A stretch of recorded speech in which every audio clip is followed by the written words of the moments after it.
the service was just kind of like not there. There was no real coordination. There was no real like leadership. We waited like 20 some odd minutes for something that they didn't even know how to make. He's the food scientist that loves food and will put you in a good mood. It's Johnny Aardvark, he's the life of the party. What's up, Aardvark foodies? Today we've got a zoo-tastic adventure with a little Asian twist. We're at our local zoo, the Pittsburgh Zoo and Aquarium, and we're here for one of the biggest events of the year, the Asian Lantern Festival. We're gonna try and find all the Asian food we can, and maybe even a pet aardvark. Now, let's eat.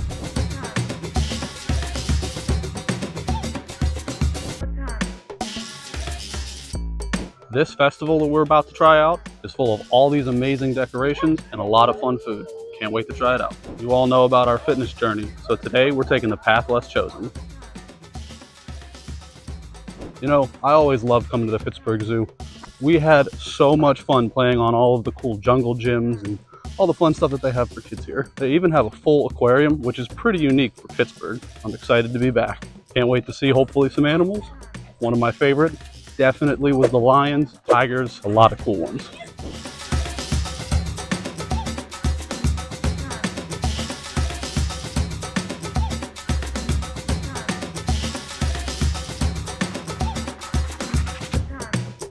Is that Dippin' Dots?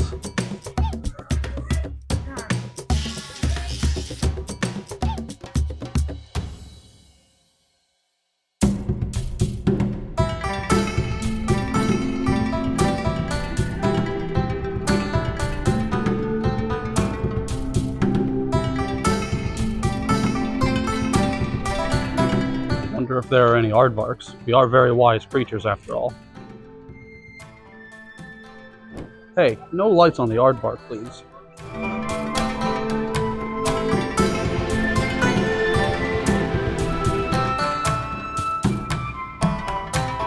Check it out.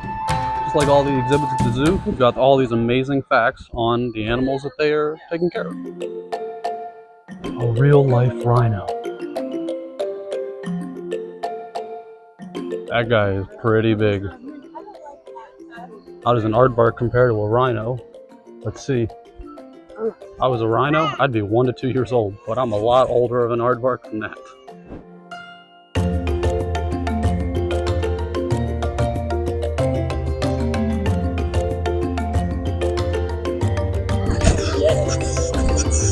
Snake jazz! Look, we found more pumpkins. I wonder what kind of spice it is. This is really cool because this whole festival here is celebrating the Mid-Autumn Festival, a very important tradition in Chinese culture. It is celebrated on the 8th month and the 15th day of the Chinese calendar. Classic trees, symbol of the Pittsburgh Zoo, ox and hyenas and zebras and giraffes, but no aardvarks.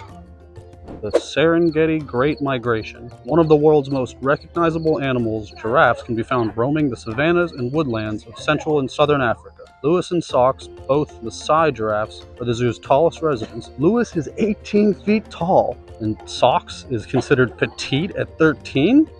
Did you know zebras actually run in a zigzag fashion to make it harder to catch them? Let's get a better view.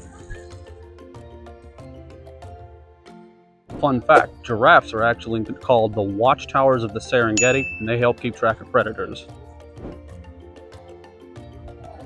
Man, that whale can really move.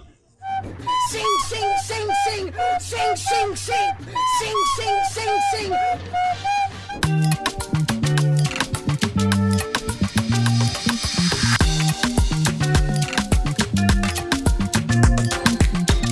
Can I get a slice of the General Tso's pizza, please? And the mushroom lo mein. Oh, thank you. Man, I got to admit, I'm kind of disappointed that mushroom lo mein was a 20-minute wait. It's just not worth it. I'll settle for this good-looking shrimp fried rice right here. What's up, Aardvark foodies? We finally got our food after a pretty crazy experience. Now, I'm not usually one to complain, especially to folks that work in the food industry. It's a tough job, it's a tough gig, and it can be really stressful. But that was a pretty poor experience overall. They were out of like half the Asian cuisine meals, and the service was just kind of like not there. There was no real coordination, there was no real like leadership. It just sort of seemed like a bunch of people running around doing things that they didn't even know how to do. We even sort of heard one of the other guests talk about how she waited like 20 some odd minutes for something that they didn't even know how to make. Overall, not super impressed with this food, but let's try it anyways. This was their General Tso's pizza. Got a little bit of General Tso's chicken. It looks like some green onions possibly. Kind of hard to tell, but we're gonna give it a try.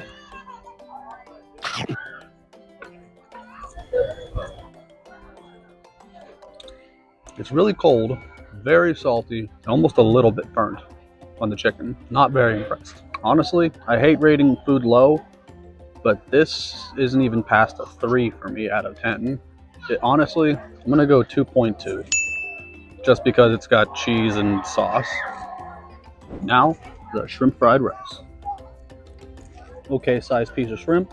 What looks like corn, carrots, again, more green onion possibly, or scallions. Very mushy. Did come with a nice little container. Let's try it with chopsticks and see if this makes it any better.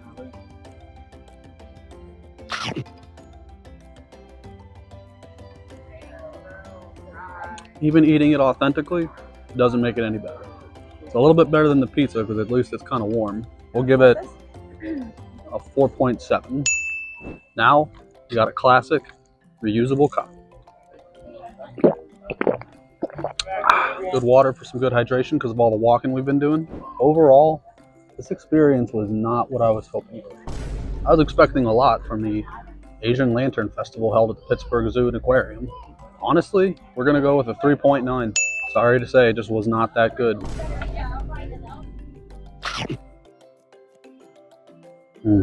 All right, folks, we were able to find one tasty little treat here. We've got us some passion fruit cotton candy. Let's give it a try. You know what? It's not bad, actually. As far as cotton candy, it's kind of hard to screw that up. Got a nice passion fruit flavor. I'm going to go ahead and actually give this 7.7. So redeeming quality, here we go. You know, a really good thing about passion fruit is that it's rich in those antioxidants we've been talking about. They basically try to prevent your body from sort of wearing out more over time. But unfortunately, this is passion fruit cotton candy. So it doesn't necessarily have all the health benefits that real passion fruit has. But we're going to eat it anyway. Now that's the beautiful thing about cotton candy. You could take a giant piece, put it into a cup of water, and it'll just melt right away. Kind of like how it does when you put it in your mouth.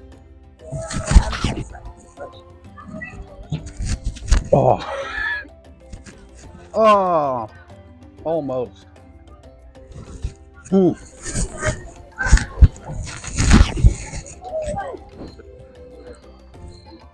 Hey guys, I think we just found Nemo. That's not Nemo. There's Nemo. Look, Nemo again. Look at that, a horse from the seas. Look at that. I'm sorry, Mr. Gorilla. I'm just a simple aardvark, trying to enjoy the zoo, learn a few things and teach people facts about food. Please don't eat me. Fun fact, pandas actually eat small animals and fish, but bamboo actually makes up for 99% of their diet. And they can eat up to 12 hours a day. Ain't that something?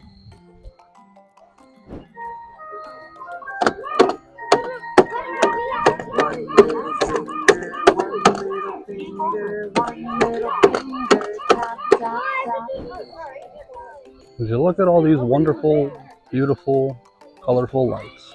Dragonflies. Look at that. We found a toucan, just like Toucan Sam, the famous Fruit Loops mascot. Huh. Chuckles, the Amazon River dolphin, was a star of the Aqua Zoo, later the aquarium, from 1970 to 2002. An intelligent and charismatic animal, Chuckles helped bring awareness to the threats dolphins face in the wild, inspiring millions of visitors to care for wild dolphin populations.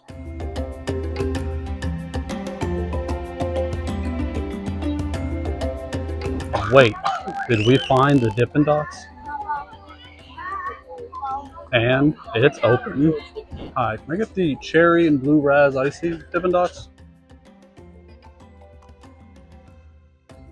So, fun fact. Did you know that Dippin' Dots are actually created by a process called cryogenic encapsulation? This was introduced to the realm of frozen treats back in the 1980s by Kurt Jones, a microbiologist. Basically, they use tiny pipettes to drop little droplets of liquid into liquid nitrogen and get these small, tiny little consistent circles we know as Dippin' Dots. Boy, am I glad they did. This is one sweet treat. Well, I got blue and red icy flavored. Some of my favorites to honestly enjoy in an icy, and even better when you get to enjoy them in Dippin' Dots. It tastes amazing. It tastes just like the ices that you'd get at the movie theater.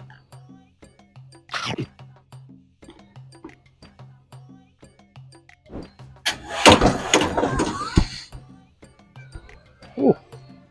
So, fun science fact about elephants. They eat 330 pounds of food a day. That's a lot. There's only one king of this jungle, and it's the aardvark. Well, that wraps up our zoo trip for the day. But you know what? This was a great experience. The lights, the colors, the sounds, the shows, the entertainment, everything. It was awesome. Food, not so much. But you know what? I'd still say definitely come out, check this thing out if you're in Pittsburgh while it's still here. And always support the Pittsburgh Zoo. They do a lot of good work here. Now this is Johnny Aardvark signing out. Namaste.